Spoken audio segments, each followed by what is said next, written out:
The fire had been burning for 3 days before anyone found the wreckage. It was not the kind of fire that spread or consumed. It was the kind that simply existed deep and old and without hunger, the way fire behaves in places where it has been burning longer than most civilizations have existed. The Dragonland wastes on the planet Soren were not a place that burned. They were a place that was burning permanently, as though the land itself had decided centuries ago that it preferred this state and saw no reason to change. Into that fire, something had fallen. Elder Doran found it on the morning of the 4th day. He had lived 912 years, had crossed the wastes more times than he could count, and had never once been surprised by anything he found there. The wastes were his territory. He knew every scorched ridge, every sulfur vent, every crevice where young Varith sometimes hid when they thought no one was watching. He knew the sound of the place, the deep, low rumble of rock shifting under heat, the occasional crack of stone splitting, the wind that moved through the ash fields in the same pattern every morning like something breathing. He did not know the sound that reached him that morning. It was small, high, rhythmic. It rose and fell in a pattern that had no logic to it, no warning, no clear cause. Doran stopped walking. His 2 scouts, Rael and Suvak, stopped behind him. All 3 of them stood in the gray ash light of early morning and listened. "What is that?" Suvak said. It was not a question. His voice had the flat tone of a Varith who had encountered something that did not fit and was deciding how quickly to destroy it. Rael said nothing. His eyes were already scanning the terrain ahead, following the sound to its source. The escape pod had hit the ridge at an angle that should have destroyed everything inside it. It was half buried in volcanic rock, one side crushed inward, the outer shell blackened and split.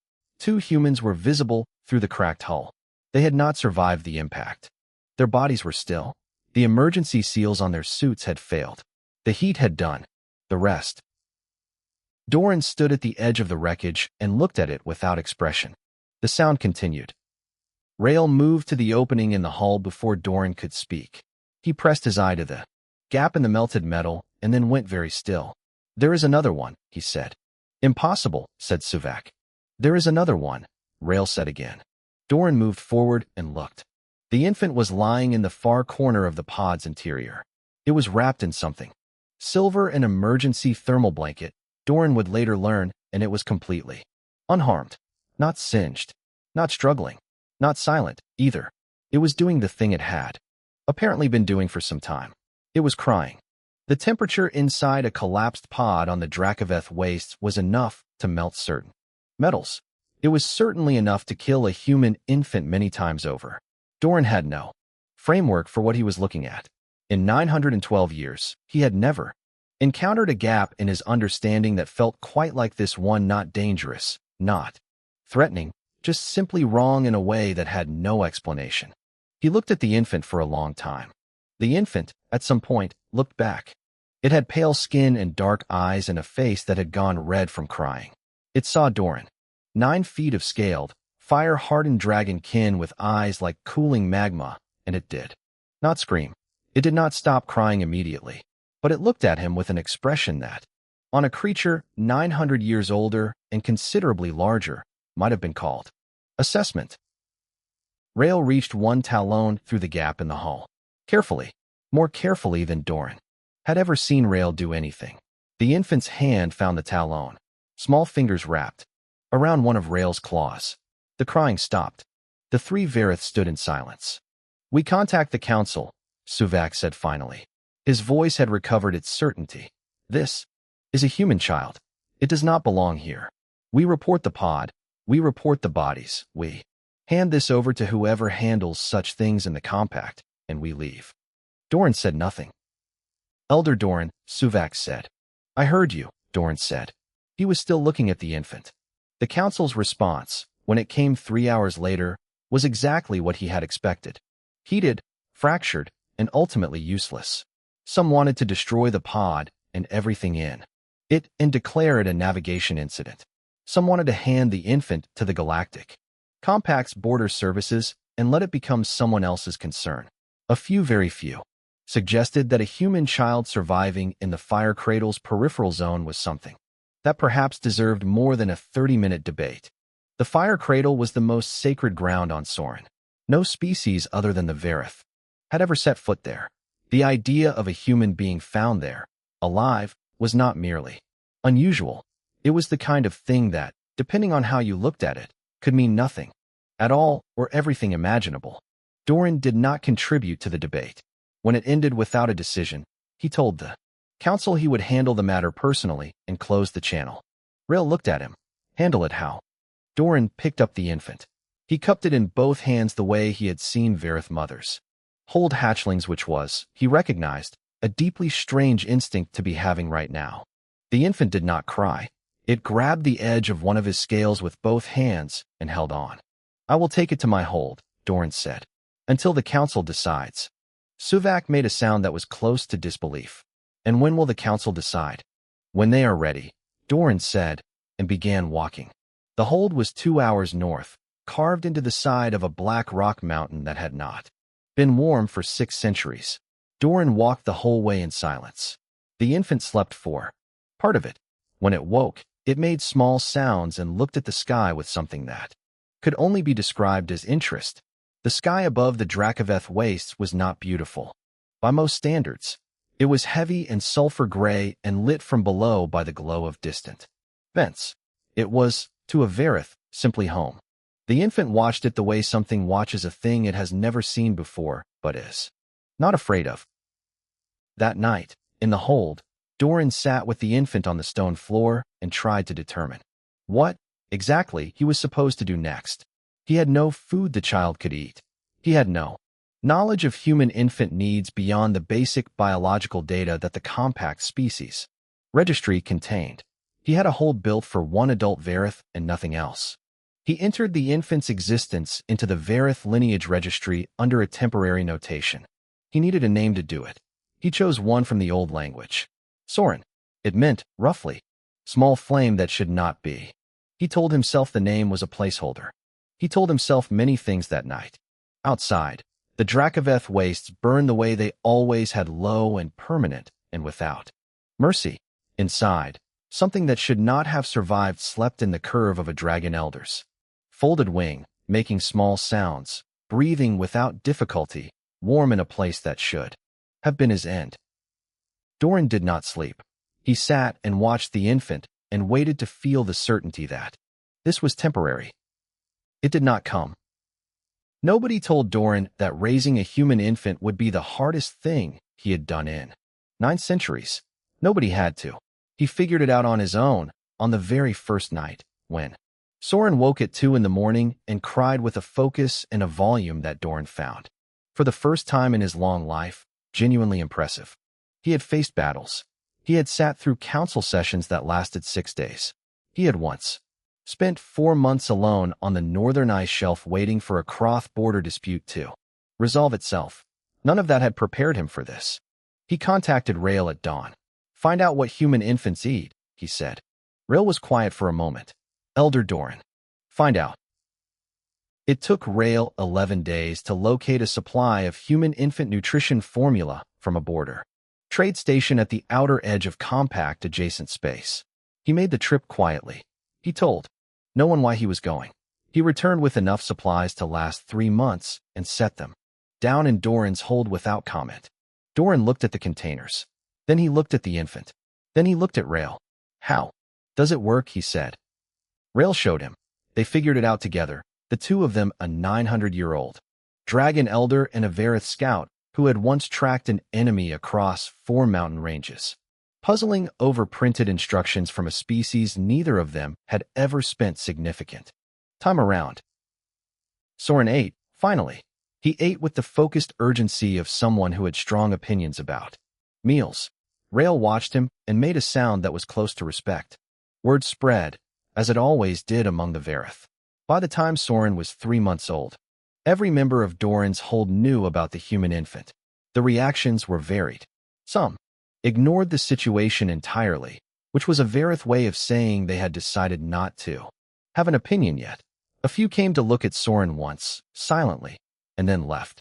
Suvak spent a week being loudly of the view that this was all going to end badly before he, too, lapsed into silence on the subject. Nobody moved to intervene. The council had still not issued a formal decision. Doran had stopped waiting for one. The years moved. Soren learned to walk at roughly the expected time for a human child, which Doran had. Looked up in the compact species registry and then read 3 more times to be sure.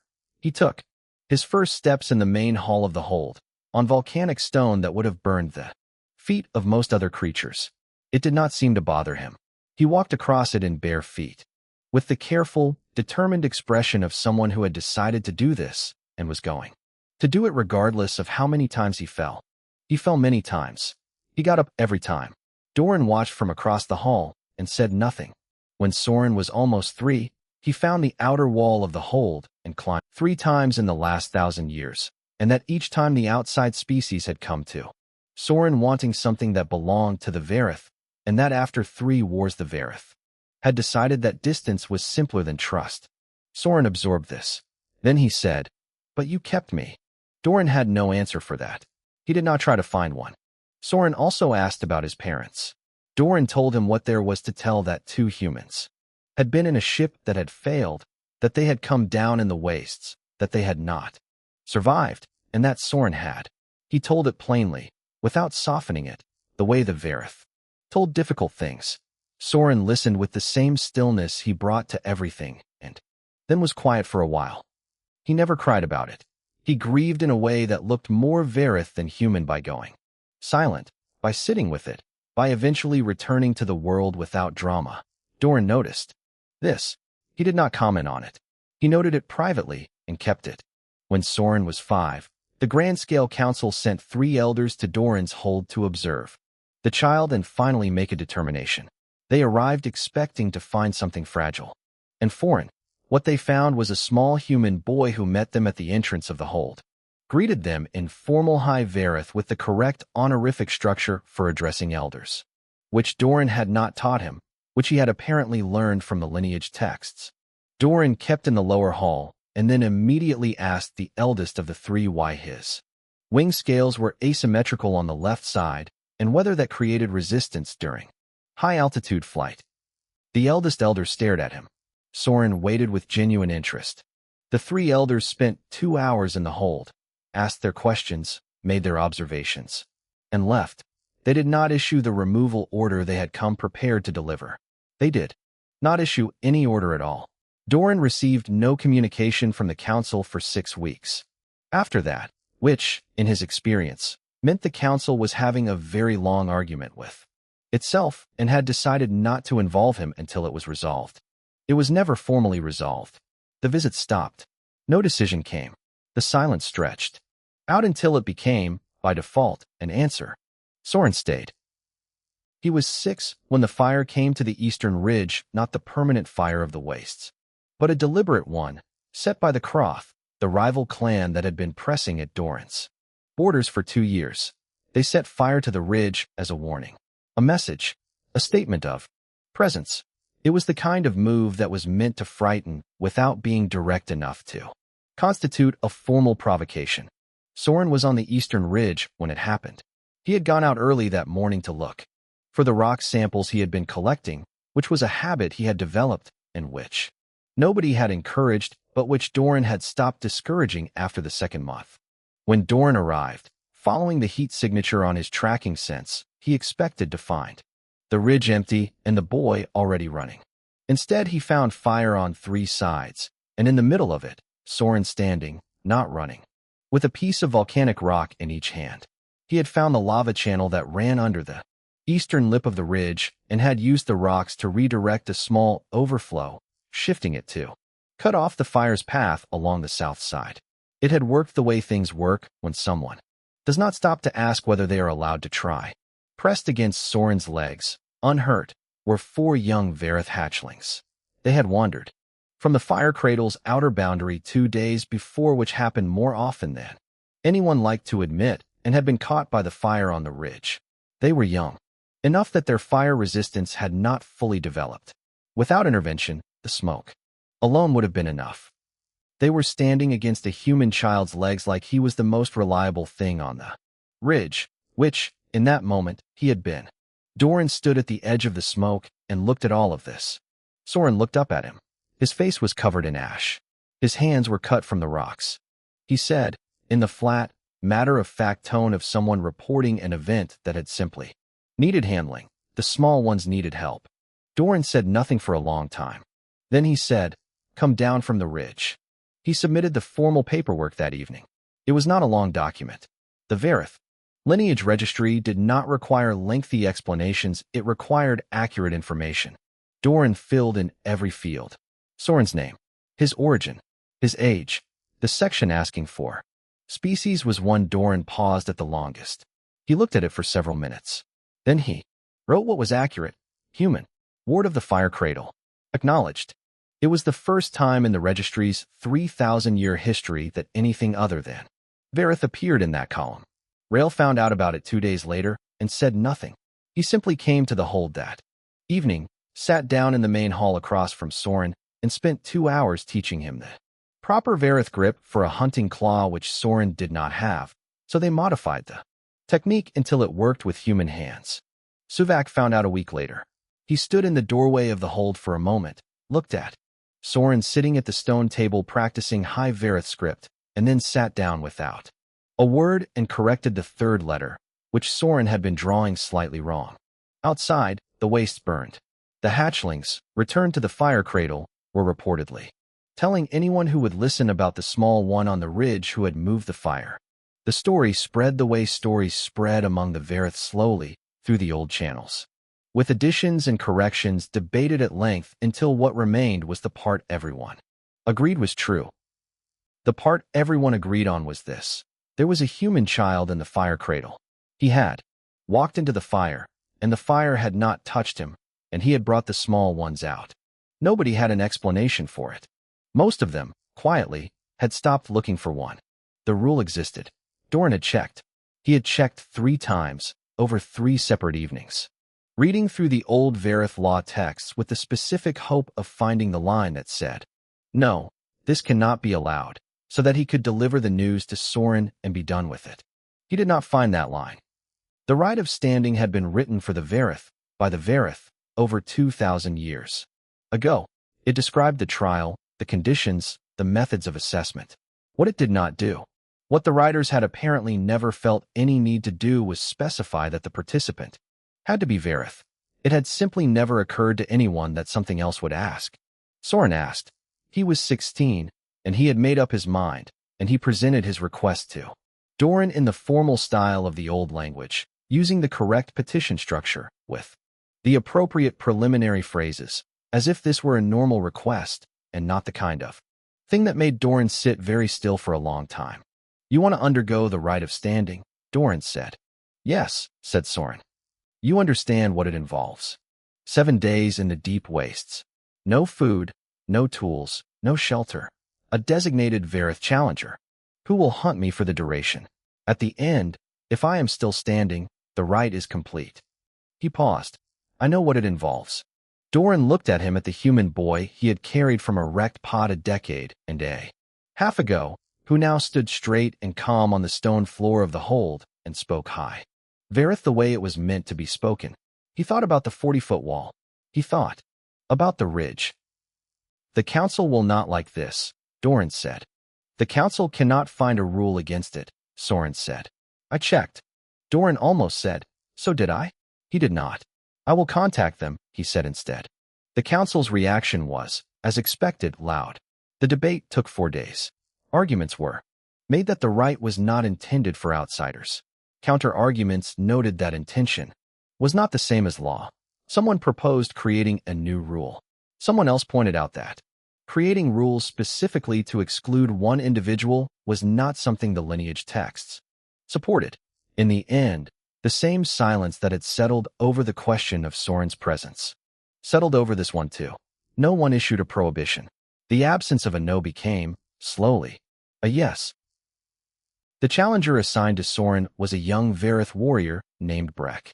He was 20 years old in Verith terms, young enough to still have something to prove, large enough that most opponents of his age conceded before the trial even started. He had been told he was hunting. Soren said, in high Verith, using the formal address for a Varith of comparable standing. I know you are here to hunt me. I want to propose something first. Breck did not speak. There are 3 Kroth observers on the South Ridge, Soren said. They have been there since yesterday morning. They are not watching the trial. They are mapping the approach routes to the fire cradle's eastern perimeter. I have been tracking their movement patterns. He paused. This is not a trial problem. This is a different problem. One that matters more. Breck looked at the South Ridge. He looked at Soren. How do you know they are Kroth? Their heat shielding is the Kroth pattern overlapping rectangular panels, not the Varith curved design. I noticed it the first morning when the sun was at the right angle. Soren stood up from the rock. We can deal with each other after. I think we should deal with this first. But I am asking. It is your choice. Breck was quiet for a long time. Then he said, show me. They spent 2 days tracking the Kroth observers together. Soren read the ground, the small signs, the weight impressions, the direction of disturbed ash, and Breck used his elevated position and natural Varith senses to confirm from above. On the 5th day they found the observers' camp. Breck dealt with the confrontation in the direct Varith manner. Soren, during the confrontation, moved quietly to where the observers had left their equipment and pulled a data chip from the primary recording device. On the 7th day, Soren walked out of the wastes. He was sunburned. His hands were cut. His right ring finger had been broken at some point and had set itself slightly wrong. He walked at a pace that was clearly costing him something. But he walked it steadily, and he walked it the whole way without stopping. The council representatives waiting at the boundary looked at him with expressions that were difficult to read. Breck came out of the waste 2 hours behind him and went immediately to the council. Representatives, the rite is complete, he said. He stood. He then said, before anyone could respond, I want to be assigned to his unit when he has one. The council representative looked at Breck for a long moment. He does not have a unit. Then I will wait, Breck said. The data chips Soren had pulled from the Kroth camp revealed something that turned the completed rite of standing into a secondary concern almost immediately. The Kroth had been mapping the eastern approaches for a faction called the Dulhuri, a species operating in the outer compact territories who had spent the better part of a decade quietly identifying resource deposits on worlds that were inconvenient to get to. The map on the chip was detailed. It covered ground that the Kroth had no legal access to and that the Dulhuri had no business knowing about. This was, by the standards of interstellar law, a significant incident. It was also, by compact procedure, the kind of incident that required external reporting, which meant the compact's governing chambers became aware of it, which meant they became aware of who had found the chip, which meant they became aware that a human had just completed a Varith trial on Soren, which was a sentence that had never existed before in any compact record. They requested a statement. Doran refused to give one. He sent Soren instead. Soren appeared before the compact inquiry panel on a holographic link from Doran's hold. He was 16. He was visibly, obviously human. He had a bandaged finger and ash still in his hair. He addressed the panel in Standard Galactic, which he had learned from old compact trade texts Doran had kept in the lower hall for reasons that had never been made clear. His Standard Galactic was formal and slightly old-fashioned, which made him sound more deliberate than his age suggested.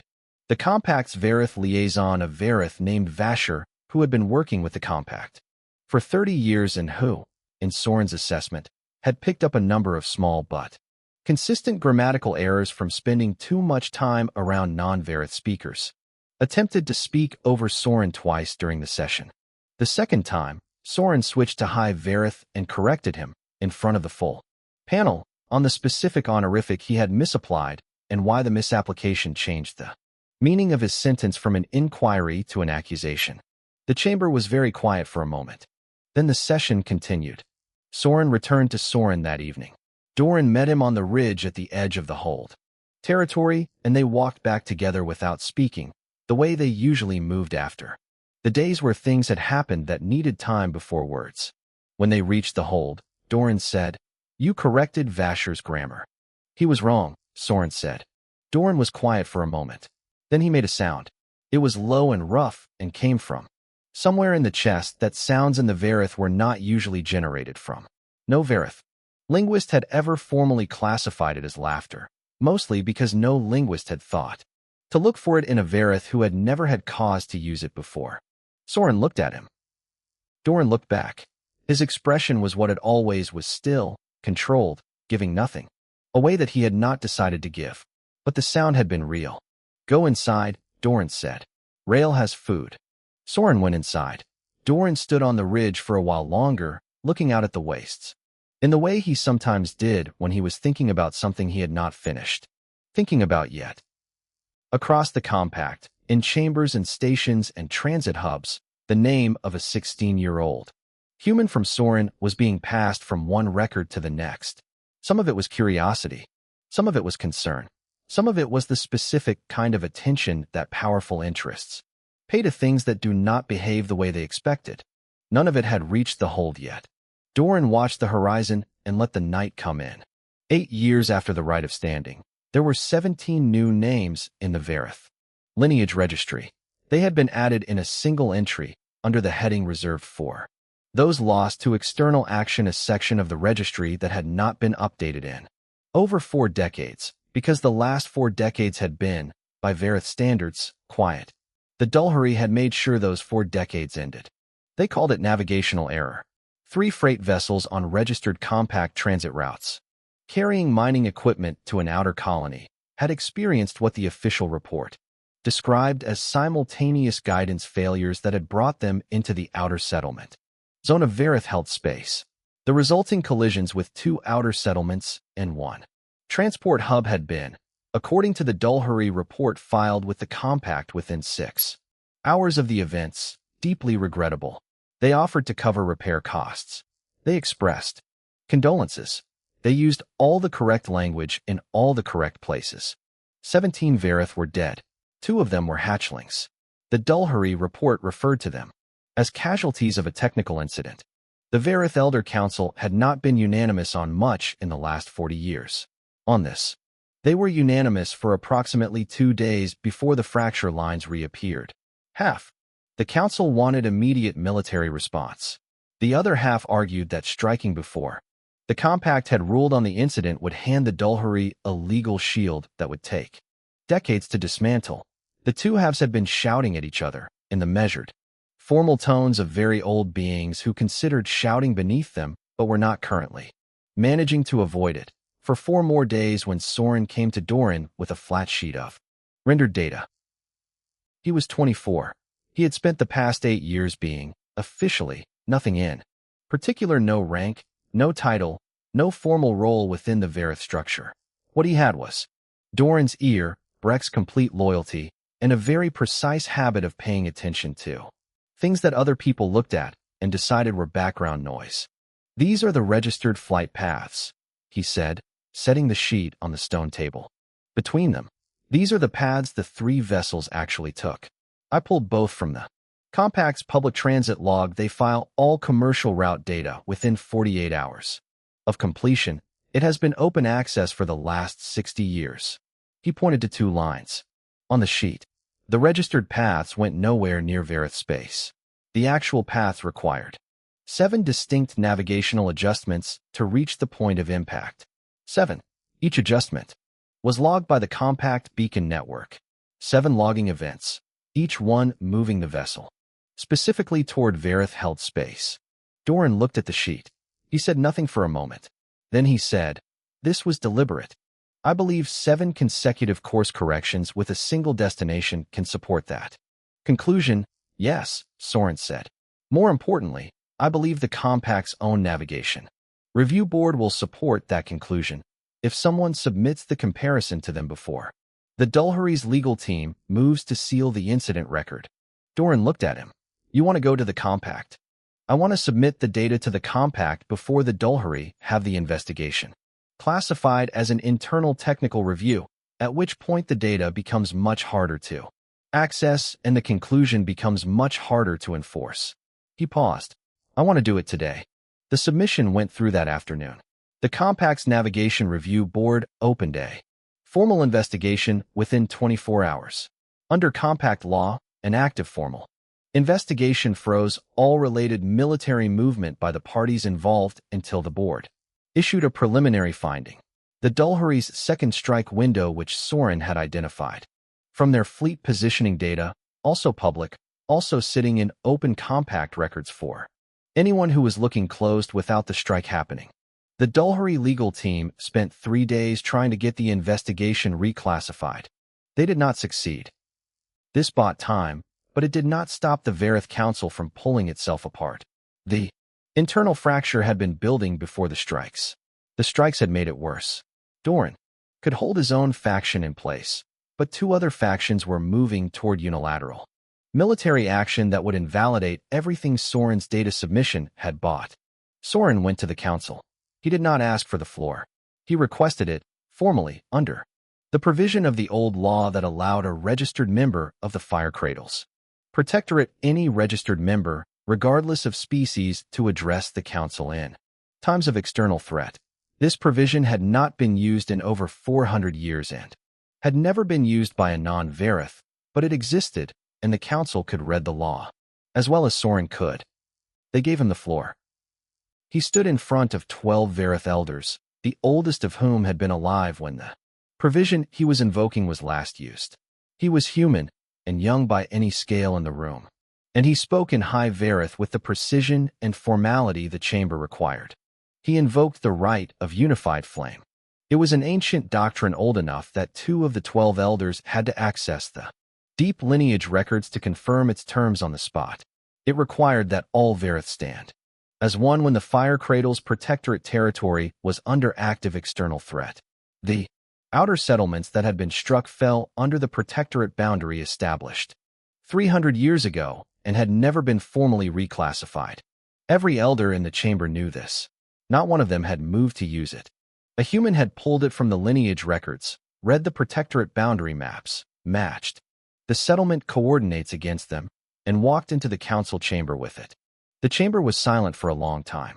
Not the silence of disagreement, but the specific silence of beings who were rearranging their understanding of a situation.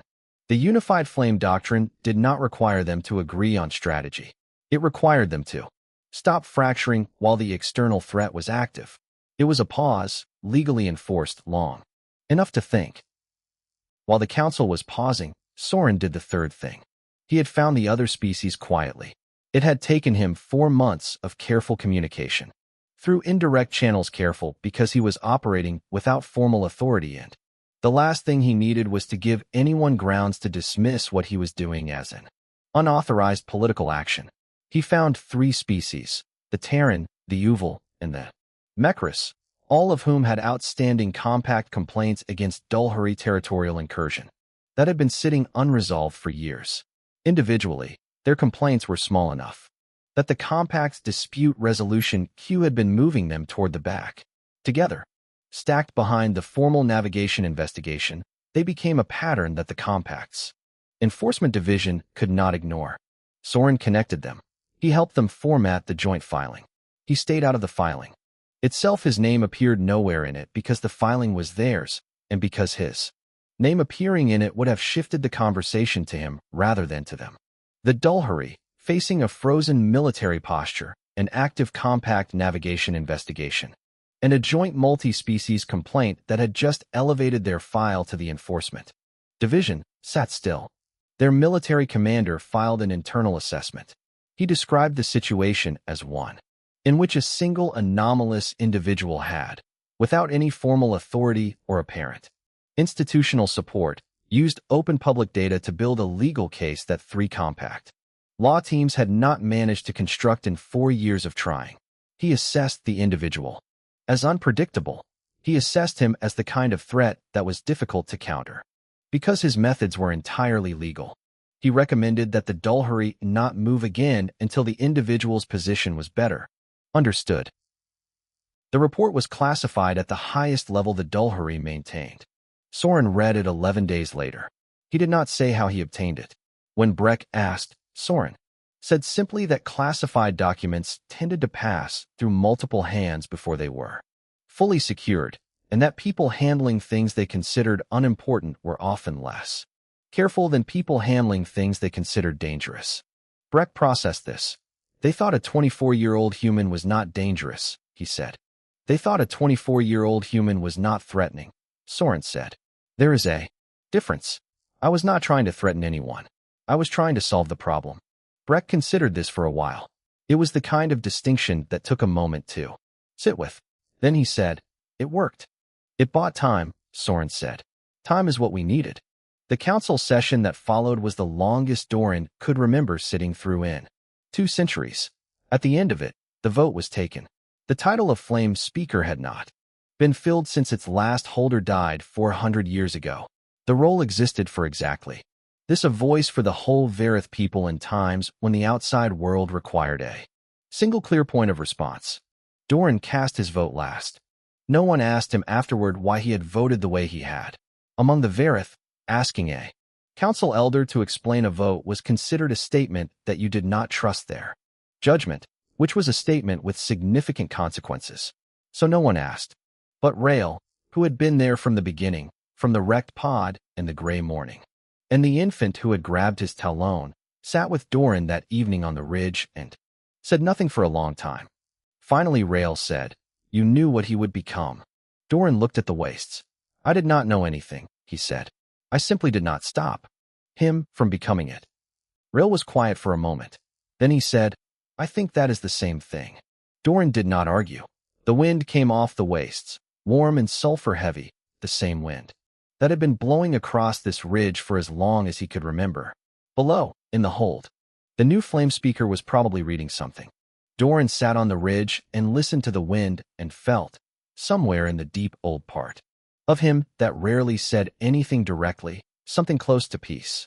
The thing about being known across the compact was that everyone had an opinion about what you were supposed to be. Soren had learned this slowly, the way you learn things that build up rather than arrive.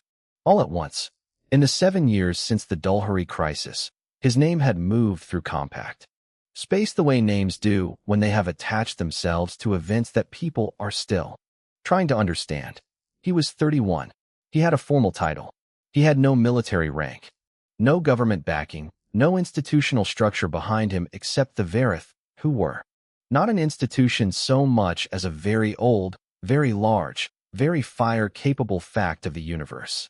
The compact traditionalist bloc had been building their argument for 2 years before they were ready to make it public.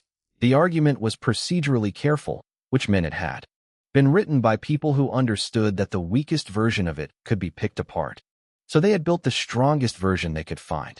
The core of it was this: the Flame Speaker title represented the Varith people's voice in external matters. For that voice to be held by a non-Varith was, by compact species sovereignty norms, a violation of a species' right to self-representation. The argument did not say Soren was unqualified. It said the structure was wrong. It was, Soren would admit privately, a reasonable argument. Legally it sat on unstable ground. The Varith had granted the title under their own sovereign law, which the compact had no jurisdiction over, but politically it had enough weight to make the next 3 months complicated. The complication it caused was less about Soren and more about what it gave other factions permission to say. Once the traditionalists had made the structural argument in respectable terms, the less respectable versions started appearing. Editorial pieces in compact media, questioning whether a human who had never lived in human space could represent anything. Questions raised in border councils about whether the Varitha's decision showed declining judgment. Subtle pressure on species that had been working with Soren to reconsider whether the association was politically wise. None of it was aimed at him directly. It was aimed at the space around him, trying to make that space smaller. Then the human reach sent Aldrin. Aldrin was 60 years old, had spent 30 of them in diplomatic service, and arrived at Aurelius Hub with the specific confidence of someone who had resolved difficult situations. Expected it to be this good. It was a set of documents, constructed with enough detail to feel real, that suggested he had deliberately used the grief over the hatchling deaths in the original strikes to influence the council's emotional state before the Flame Speaker vote.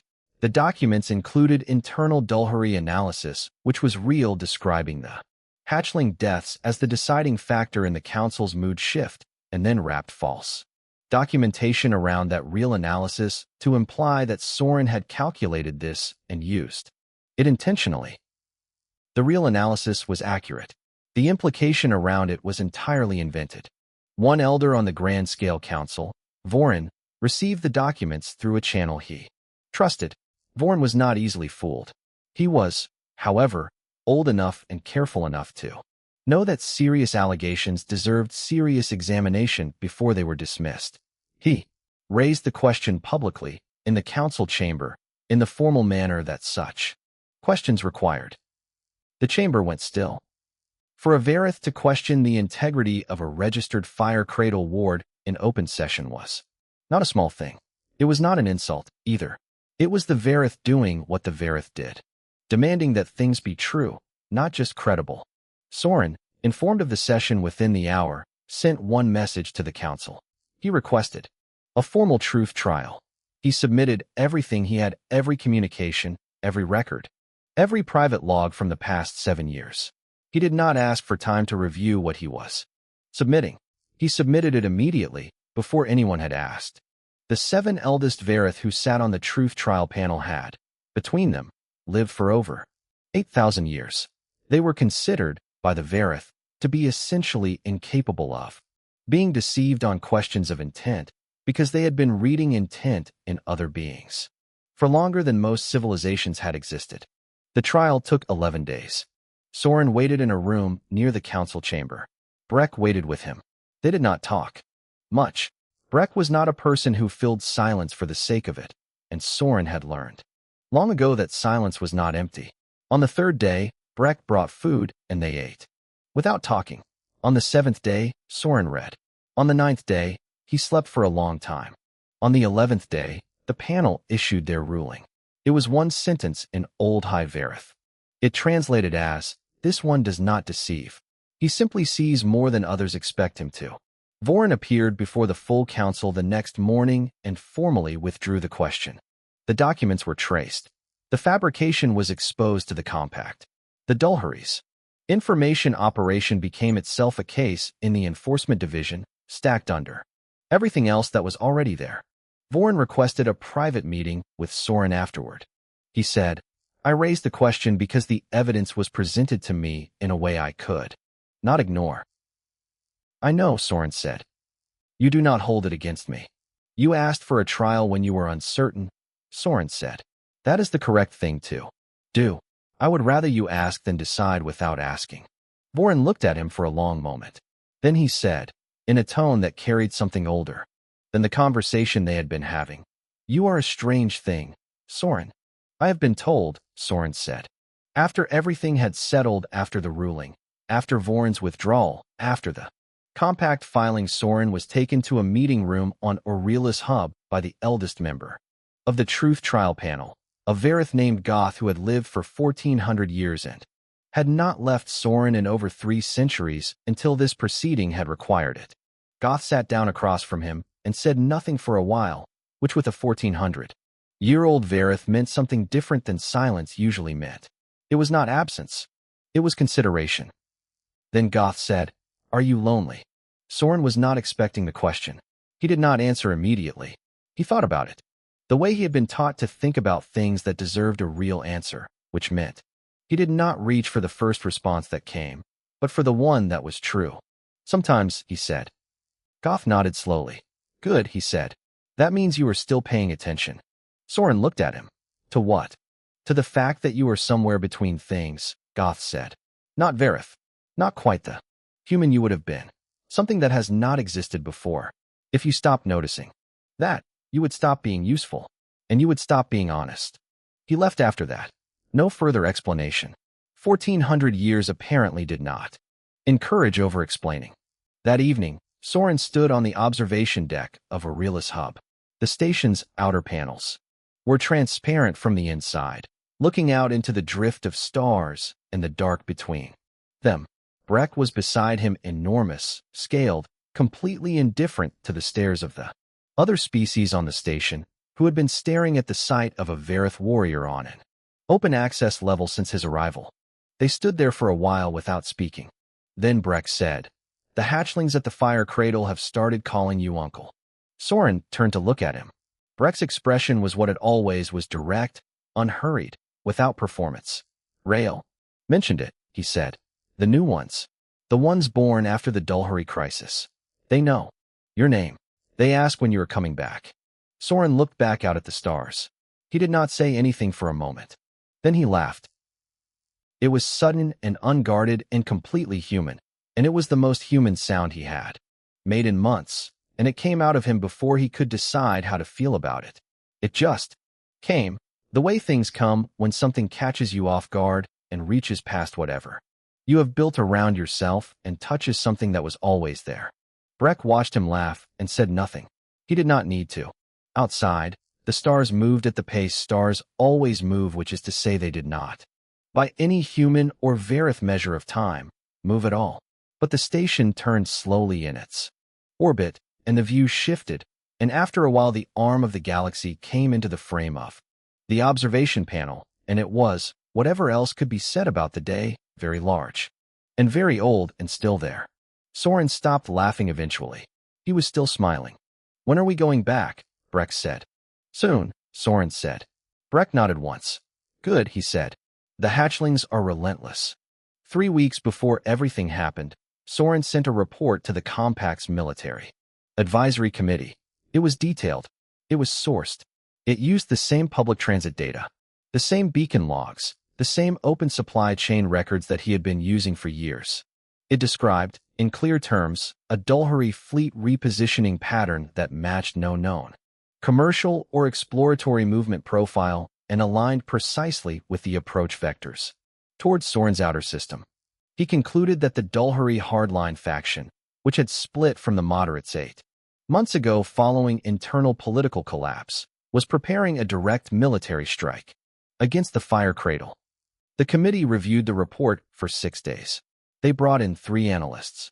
The analysts agreed that the fleet movement was unusual. They concluded, after extended discussion, that the risk was overstated, that a direct strike on the Fire Cradle would be politically catastrophic for the Dulhuri and therefore unlikely.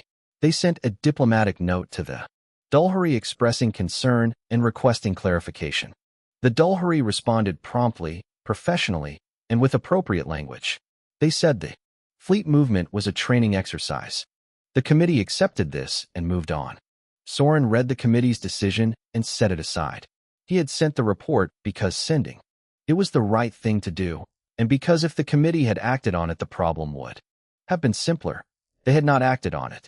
The problem was therefore going to be solved a different way, using the 4 months he had spent doing something else while also writing the report, because he had learned a long time ago that waiting for others to act was a strategy with a poor track record. The Dulhuri hardline faction had support within Dulhuri space, but it was not stable support. It was the kind of support that exists when a population is frustrated and an aggressive voice is offering clarity. It was also the kind of support that evaporates quickly when the aggressive voice leads somewhere costly. The moderates, the faction that had broadcast the ceasefire declaration 7 years ago and had been trying to move their people toward compact integration ever since, were not weak. They were outmaneuvered. They had the numbers. They did not have a moment. Soren had been in contact with their lead representative, a Dulhuri named Orvith, for 4 months. He had not told Orvith what he was preparing. He had helped Orvith build the framework for something else, a unilateral ceasefire declaration that the moderates could. Perimeter unit ran as routine readiness drills twice a year. It was not a standard defensive spread. It was a containment perimeter built around every viable approach vector to the Fire Cradle from the outer system, positioned so that any fleet entering from the Dulhuri's most likely trajectory would find itself enclosed before it could adjust. Breck looked at the formation for a long time. Then he said, "This looks like a drill." "It is a drill," Soren said. Breck looked at him. "But it is not only a drill." "No," Soren said. "It is not only a drill." Breck moved his unit into position over the following 3 weeks. Routine drill. Filed with the standard Verith military logging system. Visible to anyone looking at the perimeter units. Movement records. The Dulhuri's intelligence operation was watching the Verith military logs. They saw the drill. They factored it into their assessment. A routine perimeter drill by the Fire Cradle Defensive Unit was not something that changed their calculation. This was because their calculation assumed the drill was what it said it was. The hardline fleet moved at dawn, Soren time, on the morning Soren had identified from the fleet positioning pattern as the most likely strike window. 17 vessels. Enough to be decisive, entering the outer system on the trajectory Soren had marked. They found Breck's unit already in position, not scrambling to respond.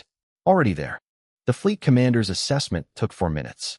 17 vessels against a fully positioned, enclosed Varith defensive formation on home territory, with a compact investigation already on record and a multi-species enforcement file open. The political and tactical math resolved the same way in 4 minutes that it would have resolved in 4 hours. The fleet stopped. At the same moment, across Dulhuri space, Orvith's ceasefire declaration went out on every compact channel simultaneously. It named the hardline faction's military action as unauthorized. Under Dulhuri civil law, it requested compact enforcement oversight. It was legally precise and correctly formatted and went into the compact enforcement system with exactly the result. Soren had spent 4 months engineering. The hardline commanders were now, officially, acting without state authorization. The fleet withdrew. No shots had been fired. No Varith had been killed. No humans either, though no one had been particularly worried about that specific category of outcome, given that the only human currently in Varith space had been sitting in Doran's hold reading supply chain data for the past 4 months. The Compact's Military Advisory Committee, in the aftermath, revised their threat assessment methodology. The revision was internally described as a routine procedural update. Nobody officially connected it to the fact that an assessment they had dismissed 3 weeks earlier had turned out to be precisely correct. The hardline Dulhuri commanders were recalled to face internal tribunal. The moderates took governance. Compact integration talks opened within the month. The Dulhuri situation, which had been a recurring pressure on the Varith border for a decade, moved towards something that had the shape of resolution. Soren slept for approximately 16 hours after it was over. This was, Breck observed, the longest he had seen Soren sleep since the truth trial. Doran summoned him 2 days later. Doran was 969 years old. He was still large, still upright, still present in the way that very old Varith were not diminished so much as settled, the way a mountain is more settled than a cliff. He moved more slowly than he had. His fire was quieter. When Soren arrived at the old hold, the same hold he had been brought to as an infant, the same stone floors, the same black mountain above it, Doran was sitting in the main hall in the place he had always sat. He did not speak immediately. This was also not unusual. Doran had always believed that the words that needed to come first were usually not the right ones, and that waiting produced better results. After a while, he said, "When I found you, I did not save you." Soren sat down across from him. "You took me from the wreckage," he said. "You were already surviving," Doran said. "The fire had not touched you. You were surviving. Before I arrived, I did not save you. I gave you somewhere to survive." Soren looked at him. There were things he could have said to that. He did not say them. "You gave me a home," he said instead. Doran was quiet for a moment. When he spoke again, his voice was lower. Not weaker, just closer. "You gave us something we had lost, and did not know we had lost." He did not say what that thing was. He did not need to. Soren had been listening to the Varith for 38 years. He knew how they said the things they could not say directly. He knew what the silence around a sentence carried. He had learned it from Doran, specifically, over the course of a childhood, and an adolescence, and a life that had not looked like any life either of them could have planned. He nodded once. Doran nodded once. That was the end of it, and also not the end of it. The way things are when everything important has been said, and what remains is simply the fact of it, continuing. The fire cradle on a clear morning was something that took a moment to understand. The ash fields caught the early light and held it low, so that the whole landscape seemed to glow from the ground up rather than being lit from above. The vents were quiet in the morning. The rock was still warm from the night, and the air moved across it in a way that was almost gentle, which was not a word typically associated with the Drakoveth wastes, but was sometimes accurate. Soren sat at the edge of the nesting grounds. The young Varith hatchlings born in the years after the crisis were gathered around him in the loose, comfortable way of beings who had no reason to be anywhere else. There were 7 of them. The oldest was almost 4. He was explaining something. The details were not entirely visible from a distance. Some combination of hand movements and words in the low informal Varith that hatchlings used. Before they started on the formal registers, one of the hatchlings said something. Whatever it was, it arrived at the right angle, and Soren laughed. The sound crossed the ash field. Unmistakable. Entirely and purely human, in a place where no human sound had existed before he arrived. Doran watched from the ridge above. He had come to stand here without particular intention, following some old habit of observation that had started on the morning he had walked into the wastes and found something that should not have been there. He made the sound again. The low, rough, unclassified sound that had started once in a hold on a cold mountain where a human infant had grabbed one of Rael's talons and stopped crying.